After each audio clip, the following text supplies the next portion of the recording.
ओम शांति। आज 22 अगस्त 2026 शनिवार के प्यारे बाप दादा के अनमोल मधुर महावाक्य हैं। आज की मुरली के सार में विशेष बाबा ने 2 बातें बताई। एक तो बाबा कहे ब्राह्मण जीवन में सदा खुशी बनी रहे, उसके लिए सदा यह स्मृति रहे, हम पहले पूज्य राव राजा थे, संपन्न राजा थे, अब रंक बने हैं, अब बाबा फिर से आए हैं हमको राव बनाने। और दूसरी स्मृति बनी रहे कि बाबा आकर अभी हमें सभी बंधनों से मुक्त कर वर्षा देते हैं। अभी बाबा हमें आकर सारी सृष्टि का समाचार सुनाते हैं, वर्ल्ड की हिस्ट्री ज्योग्राफी सुनाते हैं। अगर यह स्मृति बनी रहे तो सदा ईश्वरीय नशा और खुशी बनी रहेंगी। और दूसरा, आज विशेष बाबा ने सेवा के लिए कहा कि विशाल बुद्धि बन बड़ों बड़ों की सेवा करने के लिए बड़ों बड़ों के ओपिनियन लेना है, जिनसे अनेक आत्माओं का कल्याण होगा, क्योंकि बड़े जो बोलते हैं लिखते हैं उसका प्रभाव पड़ता है। और सेवा की युक्ति बताते कहा कि अभी तुम बच्चे समझदार बने हो, तुमको लक्ष्मी नारायण के मंदिर में जाकर उनको समझाना है व लिखना है कि तुम जिनके इतने सुंदर आलीशान मंदिर बनाते हो, क्या आपको उनकी जीवन कहानी का पता है? इन्होंने राज्य कैसे पाया, फिर कहाँ चले गए, अभी कहाँ हैं? आओ हम आपको यह सब राज समझाते हैं। ऐसे ऐसे उनको समझा सकते हैं व लिख सकते हैं। और बाबा कहे तुम बच्चे तो सबकी जीवन कहानी जान चुके हो, तो सबको समझाना है। और साथ में कहा कोशिश कर बड़ों को समझाना है, बड़े समझेंगे तो उनका आवाज़ बहुत होगा। फिर साथ में अटेंशन दिलाते कहा कि बच्चों को स्मृति आती है फिर विस्मृत भी हो जाते हैं। माया कोई भी समय जोर से थप्पड़ लगा देती है, विस्मृति कर देती है। तो इसलिए बाबा कहे बच्चों को इसमें बड़ा खबरदार रहना है। और बाबा कहे सब भूल में एक ही बड़ी भूल हुई है, जो रचता और रचना को भूल गए हैं, न बाप को जानते हैं न अपने आप को जानते हैं। उसके लिए बाबा कहते हैं मेरे साथ प्रतिज्ञा करो कि हम कभी भी पतित नहीं बनूंगा, पवित्रता का कंगन भी पूरा बांधना है। बाबा कहते हैं मुझे याद करो तो आधा कल्प के जो पाप है वह जलकर खत्म हो जाएंगे। बाबा गारंटी करते हैं। बाबा कहे तुम ही पूज्य राव थे, फिर तुम ही 84 जन्म ले पूरे रंक बने हो। ऐसी ऐसी बातें घड़ी घड़ी सिमरन करनी चाहिए, तो फिर कभी भी तुम अपने को दुख में नहीं समझेंगे। दिल में सदा सिमरन करते रहो कि हम बाबा से क्या ले रहे हैं, विश्व की बादशाही ले रहे हैं। बाबा कहे तुम जानते हो पहले एक धर्म था, एक राज्य था, एक मत थी, एक भाषा थी, सभी सुखी थे। पीछे यह सब आपस में लड़ने झगड़ने लगे और भारत टुकड़ा टुकड़ा होने लगा। बाबा कहे जब सतयुग था तो किसी भी प्रकार का दुख नहीं था, बीमारी का नाम निशान नहीं था, उसका नाम ही है स्वर्ग, जहाँ ले जाने के लिए बाबा अभी हमको लायक बना रहे हैं। ऐसे ऐसे सिमरन करने से खुशी बनी रहेंगी। वास्तव में बाबा कहे उनसे इतना आवाज़ नहीं होता है जब तक यह न समझे कि ईश्वर आकर यह समझाते हैं, यह सब ईश्वर कराते हैं। और तीसरी विधि बताई कि सब मनुष्यों के कल्याण के लिए यह प्रदर्शनी हमेशा के लिए रखनी चाहिए। ऐसे 50-100 हॉल लेने चाहिए जहां प्रदर्शनी हमेशा के लिए लगी हुई हो। बाबा कहे एक एक शहर में 10-12 हॉल ले लो, अखबार में पढ़ जाए कि इतने हॉल में प्रदर्शनी हो रही है। जिनको समझना होगा वह आकर समझेंगे, ऐसे बहुतों का कल्याण हो जाएगा। बाबा कहे बच्चों को सर्विस के ख्यालात चलने चाहिए। अंडरलाइन कराते कहा सर्विस सर्विस और सर्विस। और विशेष कहा कि यूनिवर्सिटी कॉलेजेस आदि में नक्शे होते हैं ना अनेक प्रकार के, तुम्हारे यह नक्शे हैं प्रदर्शनी। तुम अच्छी रीति इस पर किसी को भी समझा सकते हो। ज्ञान सागर पतित पावन बाप ही आकर सारा रास्ता बताते हैं। और बहुत गुह्य बात समझाते कहा कि ब्रह्मा को सूक्ष्म वतन में समझते हैं। अभी तुम समझते हो प्रजापिता ब्रह्मा तो यहाँ हैं, तुम सूक्ष्म वतन में जाते हो, पवित्र बन फिर फरिश्ते बन जाते हो, साक्षात्कार करते हैं, बच्चे आकर सुनाते हैं, वहाँ मूवी चलती है, इशारे की भाषा चलती है, वह है ही मूवी वर्ल्ड। बाबा कहे तुमने मूवी बायोस्कोप देखा होगा ना, अभी तुम सब बातें प्रैक्टिकल में देखते हो। मूल वतन है साइलेंस वर्ल्ड, वहाँ आत्माएं रहती हैं। सूक्ष्म वतन में सूक्ष्म शरीरधारी रहते हैं। और विशेष कहा कि बाप और दादा दोनों मेहनत करते हैं बच्चों को गुलगुल फूल बनाने के लिए।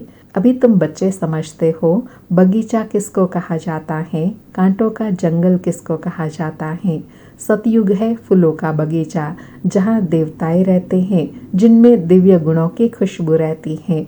यह अभी है कांटों का जंगल, जहाँ मनुष्य एक दूसरे को दुख देते हैं, देह अभिमान रूपी कांटे लगे हुए हैं।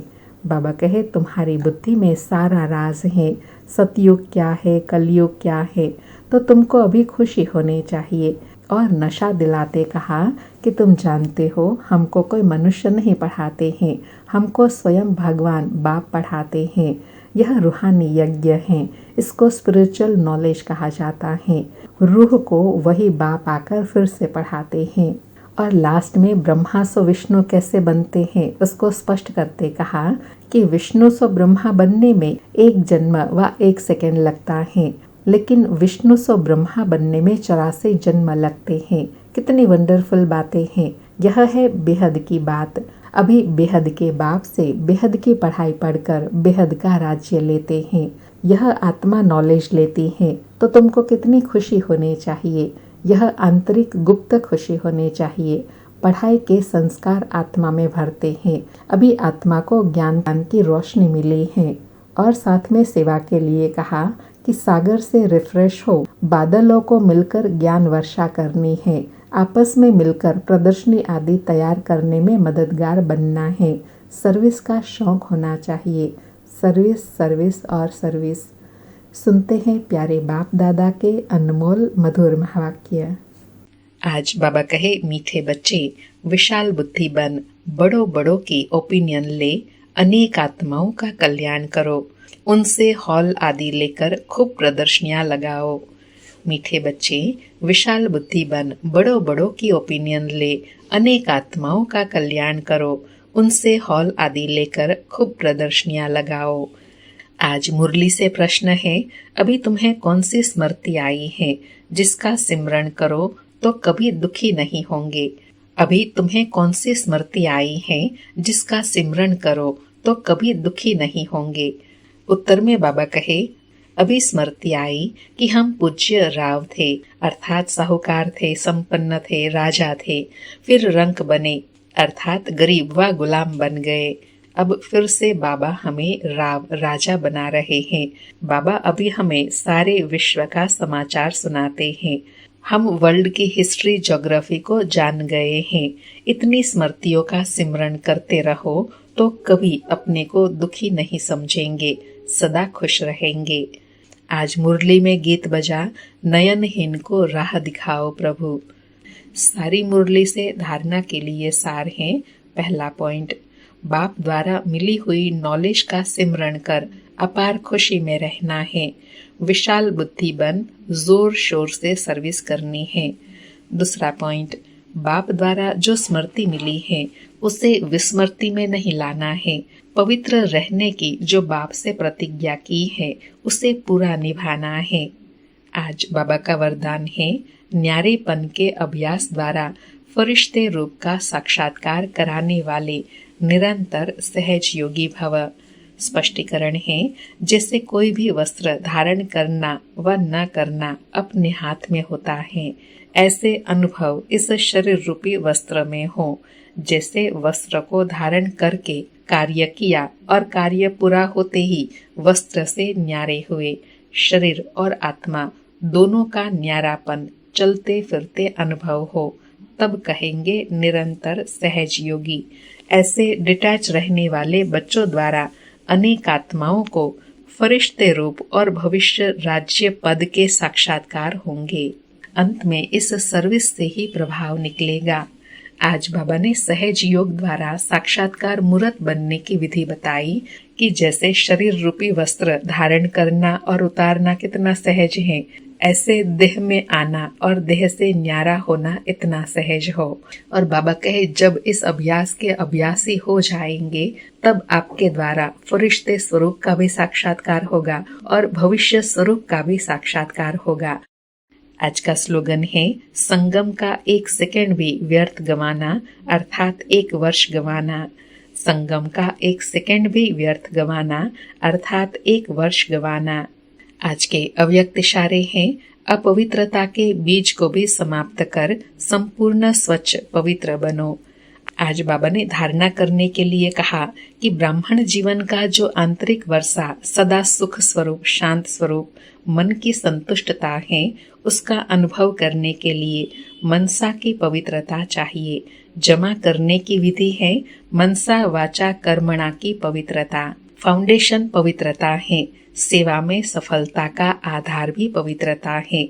संकल्प व बोल में और कोई भी भाव मिक्स नहीं हो। भाव में भी पवित्रता, भावना में भी पवित्रता हो। बाबा कहे, सेवा में सफलता कब मिलेंगी? जो अपना आंतरिक स्वरूप है अर्थात ओरिजिनल स्वरूप है, सुख स्वरूप, शांत स्वरूप, पवित्र स्वरूप, संतुष्टता की स्थिति, वह जब प्रैक्टिकल स्वरूप में आए तब कहेंगे पवित्र आत्मा। अच्छा, ओम शांति। शुक्रिया बाबा, शुक्रिया।